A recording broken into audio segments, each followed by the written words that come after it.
Hello, everyone, and welcome again to another Teacher Joseph podcast. Today, we're going to talk about the English expression shelf life. The shelf life of something means the period of time for which it is either suitable or is popular. For example, if I look in my cupboard in the kitchen, there's pasta there. The shelf life of dried pasta might be a long time, I don't know. There's also the shelf life of a particular actor or politician. The length of time can vary depending on the product or the person, how it's used, or how long it remains popular. Shelf life is often used to refer to food. That's where the expression comes from. If something is on the shelf, how long before you need to throw it away? But we use this expression in many different ways because everything and everyone has a shelf life, especially in a country which puts a lot of emphasis on disposal. We live in a very disposable culture, which means shelf lives for everything tend to be rather short. Shelf life is the recommended maximum time for which food can be stored before it's eaten. But the meaning goes much deeper than that. The meaning, of course, can refer to absolutely anything. The concept of shelf life can apply to other products except food and drugs. So food and drugs, as I mentioned earlier, have a shelf life, okay? But if we look beyond those, okay, gasoline, petrol has a shelf life. And as I mentioned earlier, politicians have a shelf life. So let's go back to my dried pasta. We'll use some examples. We'll begin there. So my dried pasta has a shelf life of maybe 1 month or 2 months. I don't know how long you're supposed to keep it, but I'm sure I have a lot of dried pasta that's been there for a while. That's probably past its shelf life time.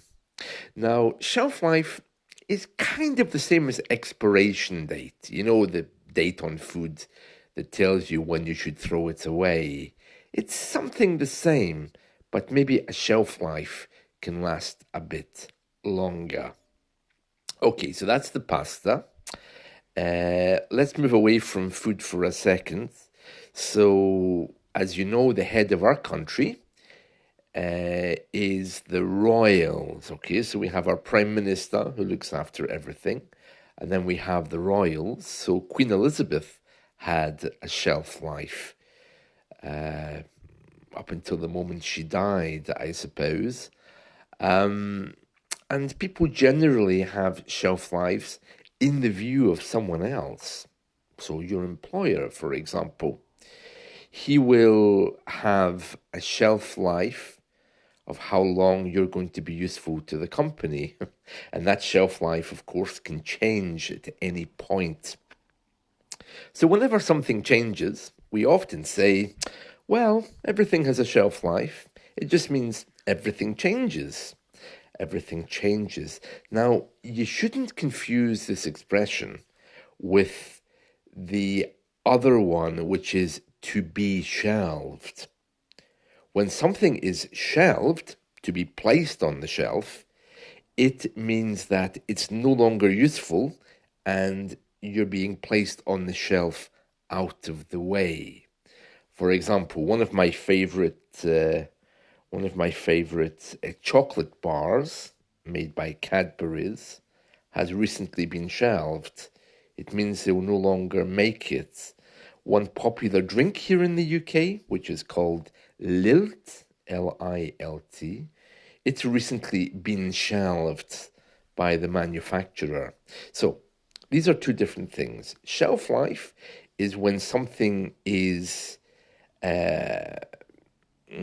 something is being examined in terms of how long it will last, but to be shelved is when something is placed out of the way, when it will no longer be useful or suitable. So if you think of two different shelves, one shelf is for food that you're going to use, and the other shelf is where you put things that you no longer use. Shelf life, yes. So there we are, shelf life. I suppose at the beginning I should have told you what a shelf is. And I'm sure you know. If you open your cupboard, you have rows of wood where you can sit things. And these are called shelves. Yes, so we use the word shelf as a metaphor, the plural with the V, shelves.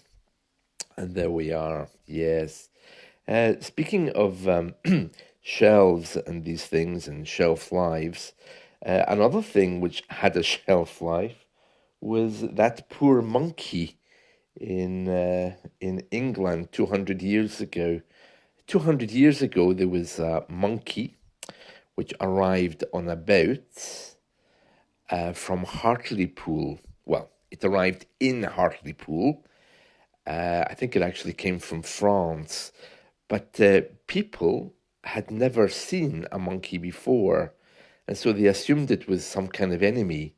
So they immediately set up a court trial for it, and of course the monkey couldn't speak, so they found it guilty of being a spy, and then they killed it. Isn't that sad?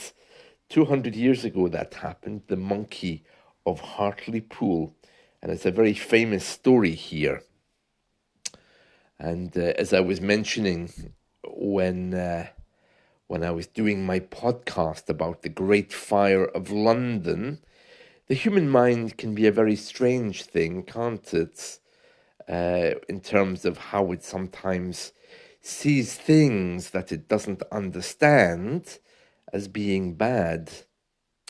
So yeah, 200 years ago, the people of this town in England found a monkey on a boat that had just arrived, and rather than seeing it as something good that they could learn from, they just assumed it was a spy because it couldn't speak, and they immediately had a court case, and it couldn't defend itself, so they killed it. That's sad. I think it had a shelf life. The witch trials of Salem, remember those? That was when a bunch of men decided that women were all witches and persuaded them to confess.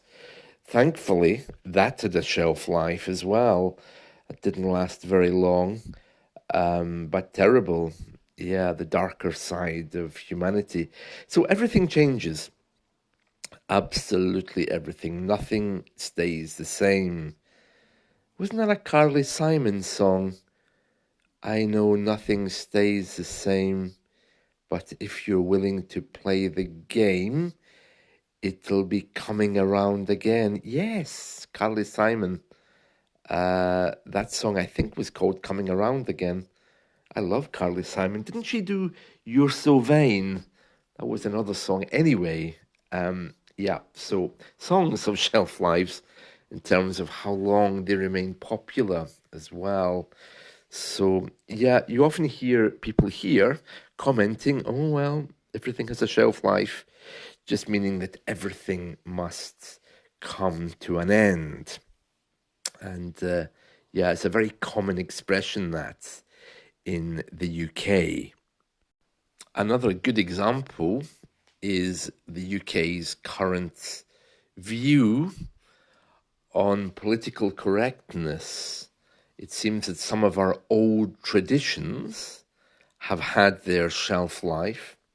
So, for example, I was out yesterday and I wanted to use a bathroom in a restaurant.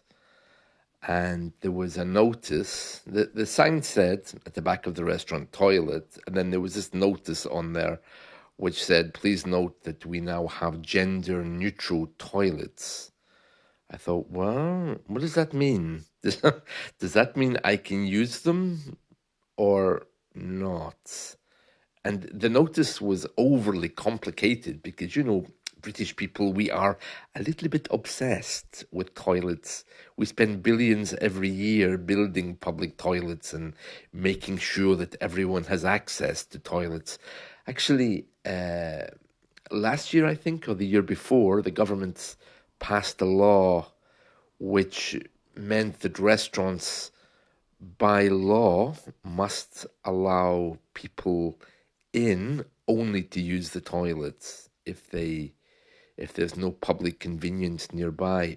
The most bizarre thing, why they would even spend billions talking and thinking about that. But yeah, it's a British thing. So anyway, these days when you go anywhere, you're faced usually with a number of toilets. You have one for disabled, and then you have one for I don't know all the labels they use, but they have loads of different toilets for different people. For example, you have a toilet for men, a toilet for women. Then you have a toilet for trans people, people who are changing their gender. And then you have another one for people who don't identify with gender. And a lot of companies, what they're doing to avoid having all of this is they'll just have one toilet, but they'll mark it gender neutral. So it's like a warning on the door. It says, by the way, this toilet is gender neutral. So if you go inside, you're likely to see people of all genders. I'm not really comfortable with that. So my point is that the old view of gender has had its shelf life, and now we're all supposed to use the same bathroom, or if it's a big company, it might have different bathrooms for different types of people. If you go to a music concert, you'll find loads of bathrooms to choose from, and it's very confusing because you look at each one and you think, which one am I supposed to use? It's these little portable toilets, but they've all got signs on them. This one is for this type of person, this one is for this type of person. And it's a little bit strange.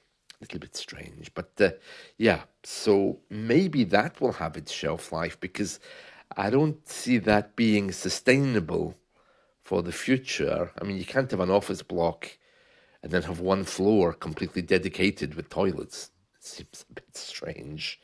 But yeah, gender neutral toilets where you could walk in and find anyone there, that might be a little bit better, but I'm not comfortable with that.